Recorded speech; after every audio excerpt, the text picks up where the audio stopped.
organization, but you know what? This is going to make me go harder. This is going to make me keep my foot on their necks, separating from them and boycotting, not sending my children to their school, not trying to see how I can get more food from them, but looking about how I can go find black farmers so they can ship the food in. So if every time something happens to us, we can make them feel some type of pain, either economically, I think we'll start to make some moves in progress. I got a two-part question. First part question would be like, do you fear that this is just a trend? Like we see these companies. I was in a store they call Wawa today, and it's like pretty much the convenience store, and they say they had up on the screen there, said we stand with Black Lives Matter. You see all these companies now making it vocal that they stand with Black lives. Is it just a trend that they're doing? And then the second part of the question I want to know is, what does separation look like to you? Great questions. I honestly do think it is a trend. This is, I can't tell somebody I can't say who's a trend and who's not. It's based on their actions. You can tell the tree by the fruit that it bears. But the way that I know is somebody really about it, and they really about standing with Black lives. What was you doing 3 months ago? Even us. Because I say even about us, because I've seen so many of us trying to go at other people like, hip hop uncensored, why y'all ain't posting nothing? Why y'all ain't? Brother, if you going out there to be about the liberation, be about the liberation. Don't use that as an excuse to go tell somebody else and make somebody else feel guilty. Yeah. Another way that we're going to be able to tell, I think about the wheat and the tare. When you got the wheat and the tare, it's growing up the same. It looks the same until a certain period of time it starts to separate and you can tell the difference. So I think right now we'll be able to know who's real when this thing die down. All right. Yeah. Let's say they all got executed. Are you still going to be about the liberation of our people? Because we still at war. We was at war before this happened. Mental war, spiritual war, physical war, economic war. So if you're not about the Black liberation, if you're not about standing with Black people like these white businesses are saying, after this isn't viral on CNN, after it's not viral on YouTube and Facebook, are you really standing with our people? And so beforehand, what was you doing to empower us beforehand? What was you doing to give back and see about us coming together and be strong as a people beforehand? Or was you a 10% bloodsucker of the poor where you come into the community, suck the resource out the community, build somebody else up, and you see this community still going down and down the negative road? And I think for me, separation starts mentally. I actually did a live the other day. I said, listen, man, if the Honorable Minister Louis Farrakhan said, shoot, if all white people was gone, some of them will still be empowered. How is that? What do you mean? If they're all physically gone, how can they be empowered? Well, I always give this example. You see my hands move. You may see my feet move. You may see my head move. But it's my mind that's giving my body the command. So Brother Neri said, listen, brother, we are not a body with a mind in it. We are a mind with a body wrapped around it. Our body is literally a slave to our mind. Either subconscious movements or conscious movement, but it's coming from our mindset and our programming. So yeah, I may be having thoughts and I may be moving, but if every action is led by a conscious thought, is that your thought? And if it's not your thought, the person's thought that it is, he's the one that's really in control. He's the one that's controlling you. So if every time you think about starting a business and you have a thought in your mind that says, man, I'm not going to be able to do that. I don't have a degree. Well, who thought is that? Who gave you that thought that you can't be successful and start a business or do something without a degree? Whoever put that thought inside of you, that is who's controlling your mind. Think about it right now. Every time we get to talking about Black Wall Street, right? Not Black Wall Street. Anytime we get to speaking about economics, group economics, building something, putting resources together, the first thing a lot of Black people go back to, and a lot of people, period, you remember what happened in Black Wall Street? Yeah. So because of what happened years ago in the past, that's affecting how we acting today. Some of those people who did that, who dead and gone, if they still dead and gone, they gone. I mean, they ain't even thinking about it. But in our minds, we can't move physically and do something because of what happened in the past. That's still controlling us. So I think first separation starts with the mindset. We must separate and stop thinking that we have to depend on them to do everything for us that we have the power to do for ourselves. We have to stop thinking, listen, if they can't treat you right, what makes you think they're going to teach you right? They put us behind doors. We talk about they the oppressor. We talk about white supremacy. Do you really think that they're going to give us the key to unlock the door? Why do we think slavery is still important? And when I say slavery is still important, I'm talking about prison, because they said in the 13th Amendment that they abolished slavery except for punishment for a crime. The minister said, man, you were in there working for companies, $1 million companies, but then when you come out, they don't want to give you a job. So they built this on our free labor, so they still going to build it on our free labor, making 40. I think I had a brother in there told me he made like 45 cents a day. That's basically nothing nowadays. Yeah. And so we have to just ask ourselves, man, are we willing to separate? And it's like this. It's not segregation, it's separation. It doesn't mean that, hey, if we got a business, no white folks in our business. No, we still can use that tool of money. So this is what I'm saying. We just basically saying, let's get a divorce. If we can't get along in peace with justice, we just finna get a divorce, man. And if you're afraid of that, if you think that's not possible, think about your little sister who's been slapped upside the head by this dude. Think about your niece who done got beat up. They got domestic violence in their relationship. What do you say? Man, you need to leave this dude. The first time he hit you, girl, you better pay attention, because if you let him do it, it's gonna get worse. How is it that we can think like that about that, but we don't think like that about ourselves? The only reason we think it's so hard is because we haven't united yet. See, in my mind, I'm thinking of school. Damn, that's gonna be 2.5 million. That's gonna be $1 million. But what about if we all collectively came together and put up $5? What if we all collectively came together and said, man, I got 1,000 on it. Now some of the things that seem so far-fetched isn't far-fetched because we got us uniting. And an example of this, there's a sister here in Dallas. Her store got messed up with the whole looting thing. Like, they hit her black business. They weren't supposed to, but they hit the black business. So her stuff is messed up. So she put a thing online like, hey, man, my stuff is destroyed. Man, she said she got so much support from overseas, people donating. I'm talking about, and it's like it's everything that she needs, she has now. See, when we think with unity, anything that happens, man, with unity, we can bring this thing back up. So first, just to answer your question, man, first separate mentally. So now what I'm talking about, if we saying that they schools are bad, we got to build our own school. If they say the food is bad, we got to get our own food. If we saying that they not having giving us good opportunities in business, equal opportunity in business, then we got to do for ourselves. And the longer that we start to wean ourselves off of that, I think we'll start to see that is very beneficial. Is it going to happen overnight? It may not. But the minister gave us something called the still-away method.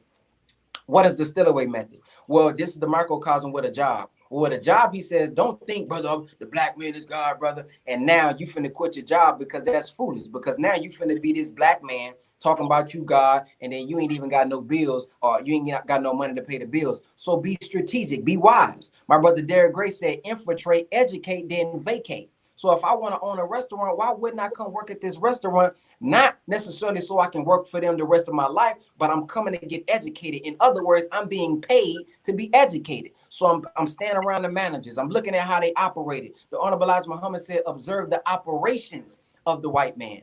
And so now if I got this job, I'm going to take this job money, the extra money, instead of me going to the club, instead of me buying all these shoes, instead of me buying cars that I really can't afford, let me put this money on the side.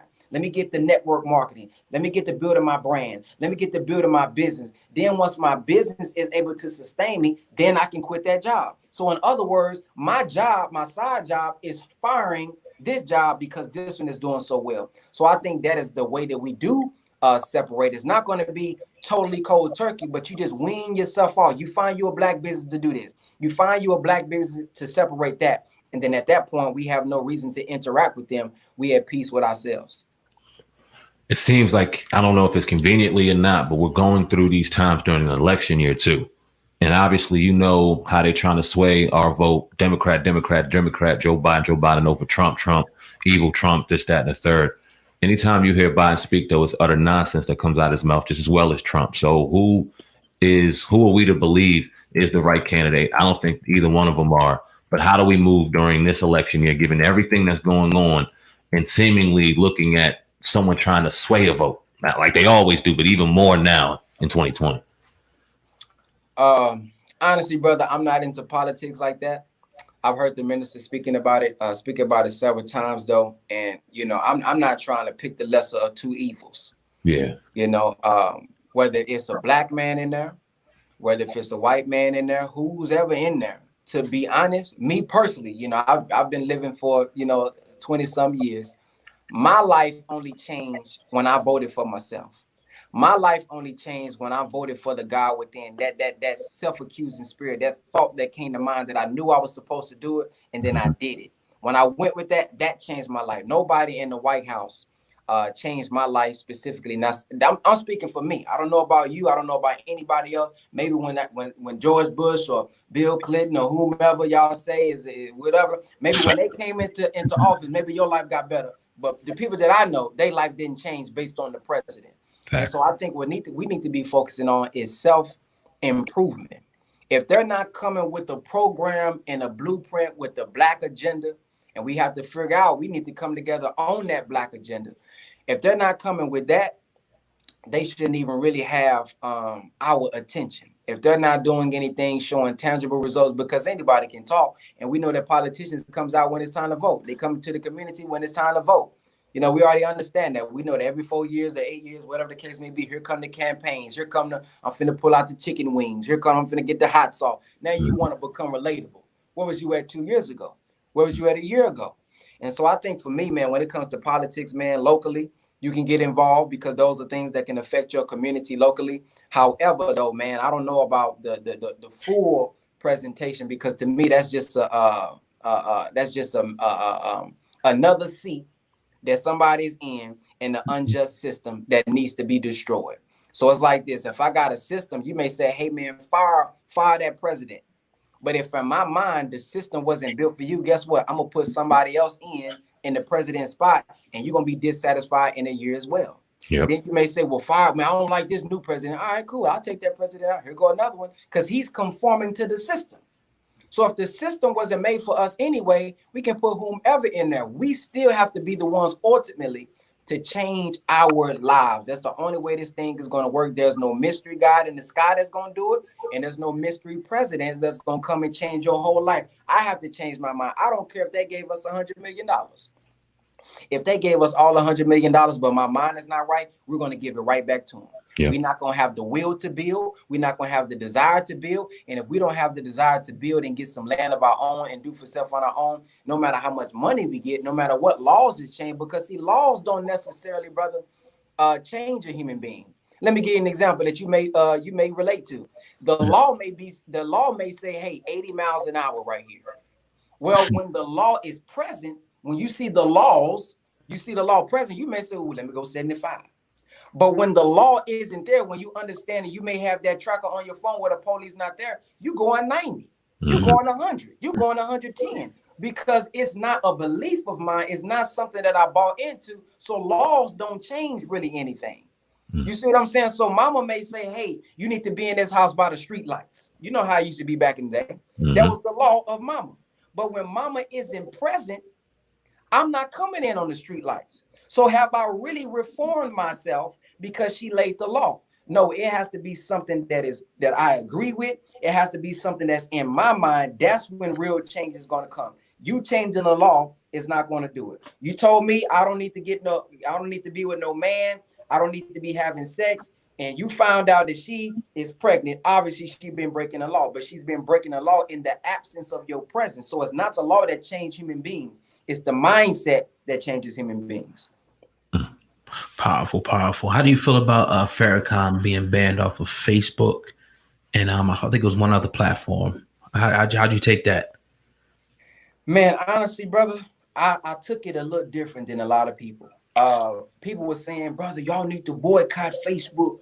You need to boycott YouTube. If Donald Trump, if he would have had all his supporters would have boycotted. Well, see, Donald Trump don't have the mission of the Honorable Minister Louis Farrakhan. He doesn't have the mission of us as his students. So the good thing about the Honorable Minister Louis Farrakhan and any other leader besides the Honorable Minister Louis Farrakhan, a leader is not somebody who makes everybody look to them. A good leader shows you how to depend on yourself and God, and he makes leaders. I said the other day, if you got a good tree, that tree is going to produce fruit.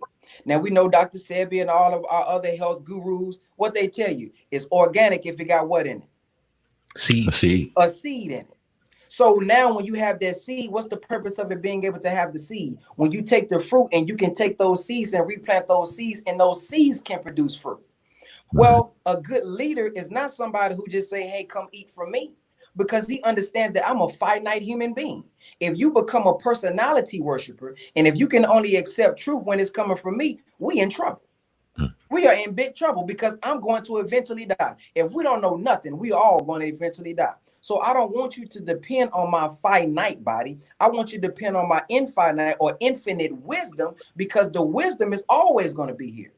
The wisdom is always going to be eternal. So even when I'm gone, you can eat off of my guidance. You can live off of my guidance. So I'm saying all that to say this. The Honorable Minister Louis Farrakhan's profile was taken off of Facebook.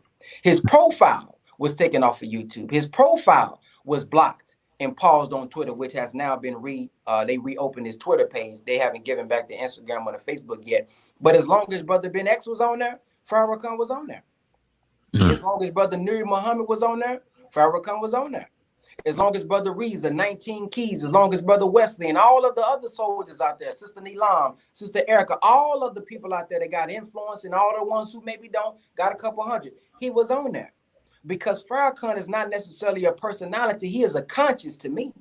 You need, because when you speaking that word, when you standing on truth, truth is always there. The Quran even talks about it. It says, hey man, speak not of those who are slain in the way of Allah as dead.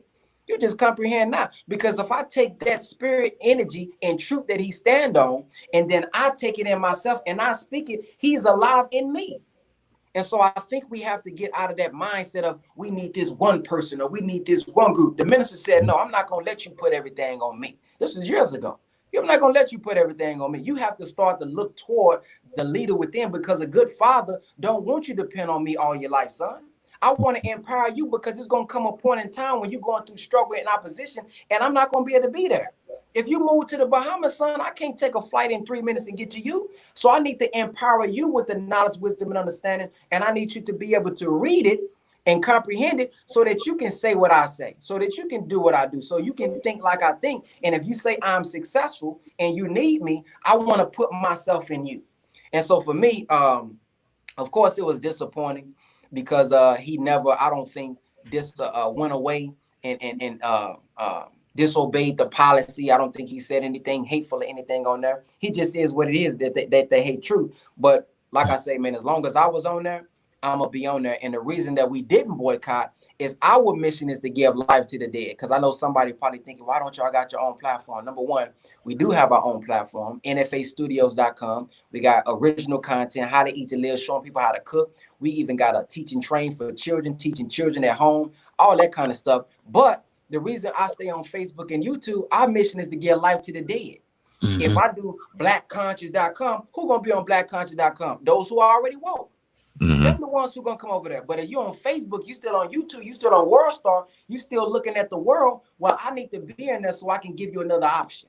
I still need to be on there so I can give you something else that you can look at. And it's been very successful for us. You know, the collective, all of us together, stand on these platforms, putting the minister's guidance out there. As long as we on there and putting his word out there. I mean, he's still present on my page. His video, you can see his video on my page. So as long as my page is up, it's up there. And it's funny because they, like y'all said, they terminated my page in December 2018. Then maybe like a year later, they came and got all the minister stuff. So maybe somebody being strategic up there, but they can't stop the beehive. Facts. Definitely. We talk about mental health a lot within the Black community, especially a lot recently. When you say uniting, you say unity, it really makes me kind of think about that, because you see a lot of things, obviously, on social media, whether it be the dark skin versus light skin debate, whether it be the half Black versus all Black debate. It seems like we always have a criticism, even towards people who genuinely have our well-being, our best interest at heart. Can you talk about breaking down the disabilities that we have mentally and subconscious mind, and how to get to the root of that and how to heal from that? Yes, a lot of us deal with things subconsciously that we don't realize is affecting us today. There's a book called Secrets to the Millionaire Mind that I encourage anybody out there to get, because it helps you reprogram your subconscious mind. The first step I think we have to do is accept that a lot of thoughts that we have are not ours. For example, just to give you a little small example on how to look at it and then change it. A lot of people was taught growing up, unfortunately, misinformed, that money is the root of all evil. And so this becomes a subconscious belief that money is the root of all evil. And so what happens is, as you get older, the reason some of us are still living check to check is because if I believe in my subconscious that money is the root of all evil, the more money that I get, I find a way to give it away. I find a way to lose it because in my subconscious it's evil. So I don't want to have any money. I don't want to have a lot of money. I just want the bare minimum. Just give me enough to pay the bills. But you don't realize that's causing you stress. You don't realize that.